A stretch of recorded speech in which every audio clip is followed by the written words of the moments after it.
ఒక పేరెంట్‌కి ఈ మధ్య చూసాను. చాలా స్కూల్స్ అంటే సిక్స్త్, సెవెంత్, ఎయిత్ క్లాస్ నుంచే చాలా స్కూల్స్ ఎడ్యుకేషన్ సిస్టమ్‌లో అంటే వాళ్ళ స్కూల్ పుస్తకాల్లో కంప్యూటర్ లాంగ్వేజెస్ పుస్తకాలు కూడా ఇంట్రడ్యూస్ చేస్తున్నారు. అంటే అప్లికేషన్ ఓరియెంటెడ్ లాంగ్వేజ్ లైక్ ఇప్పుడు ప్రెజెంట్ స్కిల్ హై డిమాండ్ ఉన్న స్కిల్ లాంగ్వేజెస్ లైక్ పైథాన్ అని, సి షార్ప్ అని, వెబ్ లాంగ్వేజెస్ లైక్ హెచ్‌టీఎంఎల్ అని ఇంట్రడ్యూస్ చేసి పిల్లలకు చెప్పడం జరుగుతుంది. అయితే ఇది ఎంతవరకు కరెక్ట్ అంటారు? ఎందుకంటే ఈ సిక్స్త్, సెవెంత్, ఎయిత్ క్లాస్ చదివే పిల్లలకి బేసిక్ కాన్సెప్ట్స్ తెలియకుండా ఈ విధంగా హై లెవెల్ అప్లికేషన్ లాంగ్వేజ్ పెట్టడం వల్ల ఏమాత్రం ఉపయోగం ఉండదు.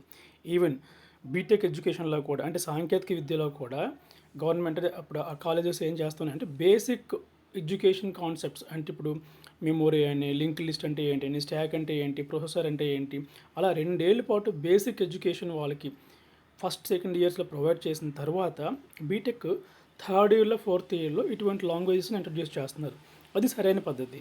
కానీ అభం శుభం తెలియని పిల్లలకి అంటే సిక్స్త్, సెవెంత్, ఎయిత్ క్లాస్ పిల్లలకి ఈ పైథాను, ఈ కోబాలు, ఈ సి షార్ప్ ఇలాంటి లాంగ్వేజెస్ పెట్టేసి వాళ్ళకి చెప్పడం వల్ల అది మగప్ అంటే బట్టి పడడం అవుద్ది గానీ వాళ్ళ యొక్క బ్రెయిన్ ఆలోచించి చేయగల పరిస్థితుల్లో అయితే వెళ్ళరు. కాబట్టి ఇటువంటి చదువు ఎందుకు ఉపయోగపడదు. అంటే స్కూళ్ళు తన పేరుకి గొప్పగా చెప్పుకోవడం తప్ప గాని, పిల్లల భవిష్యత్తుకైతే ఆ ఏజ్‌లో ఇటువంటి లాంగ్వేజ్‌ని పెట్టడం వల్ల ఏమాత్రం ఉపయోగం ఉండదండి.